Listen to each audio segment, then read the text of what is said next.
Namaste friends, and welcome to Ayurvedic Lifestyle Tips with Lala.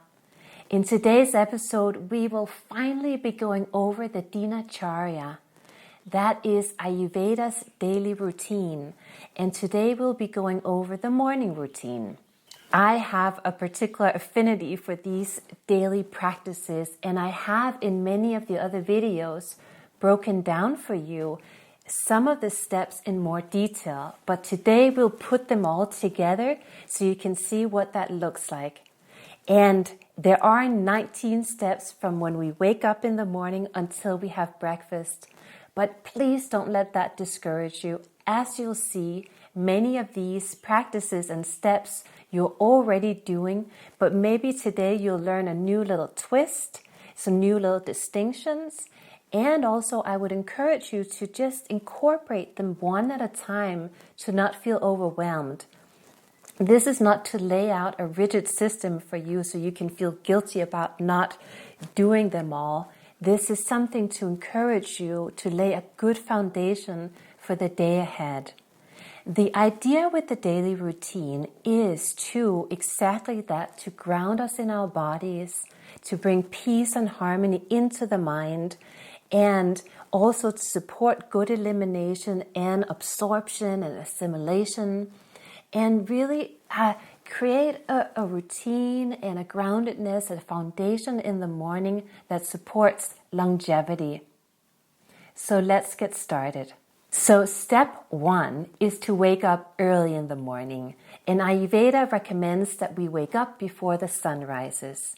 Vatas, because they run lighter and cold, they can use that little bit extra long sleep, but still waking up before the sun. So that they are encouraged to wake up at 6 a.m., Pittas at 5:30, and Kapha at 4:30, so they don't get to sleep as long because they have that tendency to run heavier and a little bit more on the lethargic side. So we want them to come up, wake up, and motivate and just stimulate the energy a little bit. Step 2 is to say a prayer even before you get out of bed.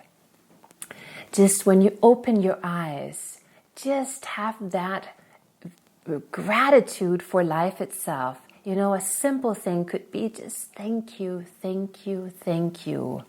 Or a more in-depth prayer could be, Dear God, you are inside of me, within my very breath, within each bird, each mighty mountain. Your sweet touch reaches everything, and I am well protected. Thank you, God, for this beautiful day before me. May joy, love, peace, and compassion be part of my life and all those around me on this day. I am healing and I am healed. So after this prayer, which you can do in bed, I also like to do it outside. I like to put my head on the ground and just acknowledge Mother Earth for sustaining our lives and just have that giving the thanks and the reverence. So step number 3 is to clean our eyes and to clean our face with some cool water. That is to sort of cleanse the aura and also just refreshen everything after a night of sleep.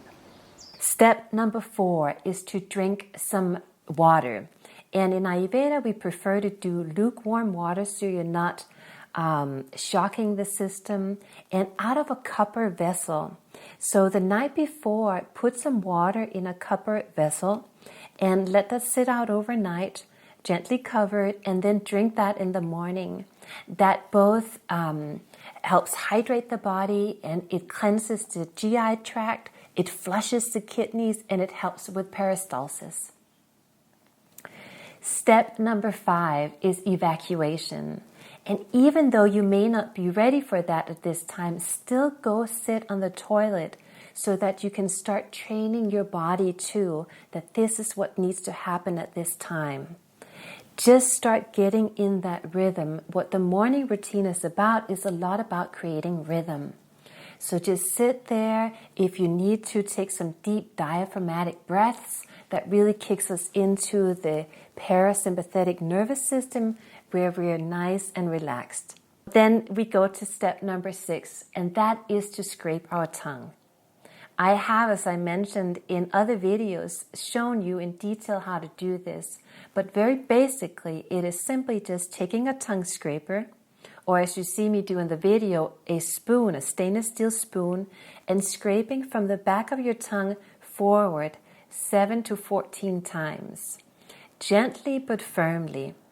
That cleanses the mouth. It helps with the healthy microbes, establishing that good environment, and it also freshens the breath. Step number 7 is to clean the teeth.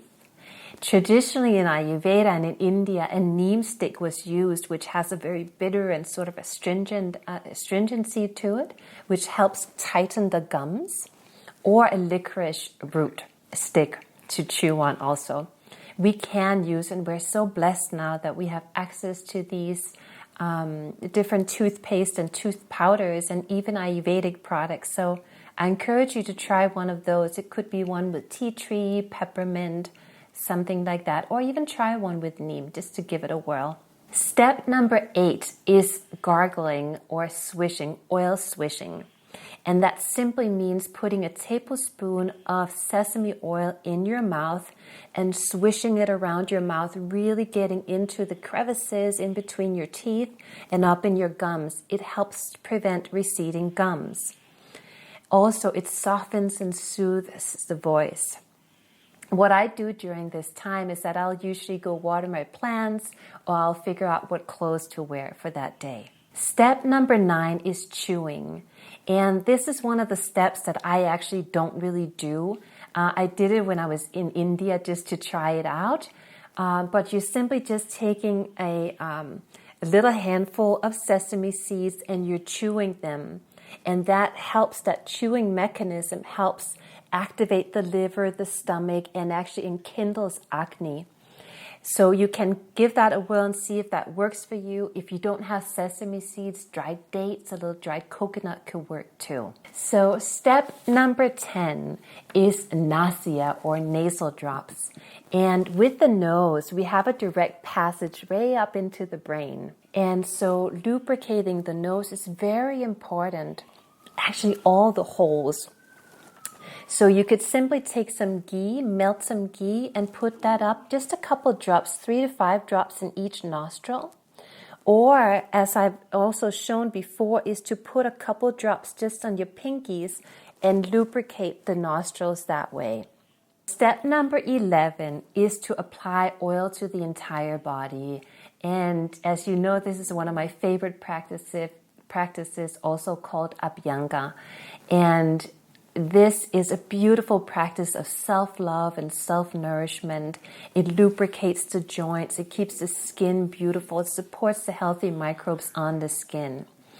For vatas, we would like to use sesame oil or an almond oil. Pittas, which run more hot, coconut oil or sunflower oil is preferred. And for kapha, we can do a warm sesame oil also. In step number 12 is to apply oil to the head and to the bottom of the feet, to the soles of the feet.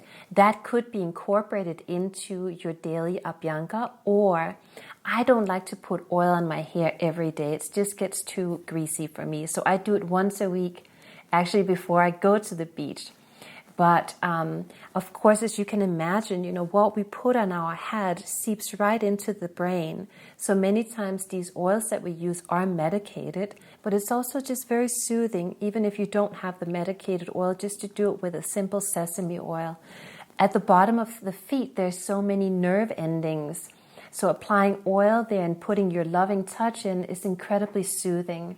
So we could do this in the morning, but also at nighttime, it's incredibly soothing and supports restful sleep. Step number 13 is to bathe. This cleanses again the aura, refreshes the body, refreshes the mind. A beautiful thing to do. Water is so healing. We try to get in the ocean once a week just to be around all those negative ions and that salt water from where we came. Step number 14 is dressing. And we want to wear breathable clothing, natural fibers where the body can breathe. Also colors that are sort of soothing. You know, pittas, we don't want to put on red and orange clothing if we have a lot of internal heat. But let's say you have more of the kapha in you, then orange would be great, right? It's stimulating, it awakens the body and the mind. And vatas can go more towards these browns, more neutrals and golden colors. Step number 15 is to use natural scents. And here it could be essential oils or other natural fragrances. For vatas, henna is a wonderful fragrance that's used in India. It has this very aromatic and exotic fragrance, or a more heavier oil like amber. Pittas can focus more on the cooling fragrances, more uplifting, like jasmine would be really nice. Vetiver would be very calming. Kappas could also do a fragrance like amber or musk. Step number 16 is to exercise. And I alternate in between Tai Chi and yoga, but of course, because these are the yogic sciences, yoga is recommended. Yoga is fantastic because it lengthens and strengthens the body, and it tunes us into breath, because breath is such a big part of it. So we get to harmonize the breath in the movement, with the movement. For vatas, it is more focusing on opening up the hips and doing things at a slower pace, tuned into the breath. Sun salutations are great. Pittas can focus on moon salutations and more of inversions and just doing a practice at a more slower pace. No ashtanga for pitta. Kappas can do also more actually wanting to focus on opening the chest, because kapha has a tendency to accumulate in the lungs. And also, of course, here doing at a little bit of a faster pace, a little bit more vigorous. Step number 17 is pranayam, so breathing. And, you know, it doesn't have to be a particular practice, but anything that puts you in contact with your breath. This deep, slow, diaphragmatic breathing is incredibly soothing to all the three doshas. Anulom Vilom, as I have shown in a previous video, is also beneficial for the three doshas. And of course, if you have something very out of balance, then we want to cater something more specifically to you. Step 18, we can simply not get around, and that is meditation. I say that meditation is the greatest medicine. It puts us in contact with ourselves, not just racing up and having everything come from this very complex mind structure, but puts us in deeper aspects with ourselves. It calms the nervous system. Life becomes so much more easeful. It can be simple. It can be after you do your yoga asana practice, which can only need to take a couple of minutes. This doesn't need to be a 20, 30-minute practice. All this combined can be really maybe a 20-minute practice, depending on how much time you have. Step number 19. Yay! Now we are ready for breakfast. And of course, Ayurveda suggests us to have something that is warm, because the digestive system is warmed. So if we put a lot of sort of cold smoothie on top, it will have to warm up, so that requires more energy than what is really necessary and what would be best. So a warm breakfast, and according to your constitution, we can go more into depth in that in other videos. So as always, I hope that this was helpful to you to hear it all laid out and see how some of these practices can be done. And I would love to hear how, if you're doing any of these practices at home already, and how it's going for you, or if there's one of these practices that you feel inspired to try on. So thank you for tuning in, and I look forward to seeing you next time.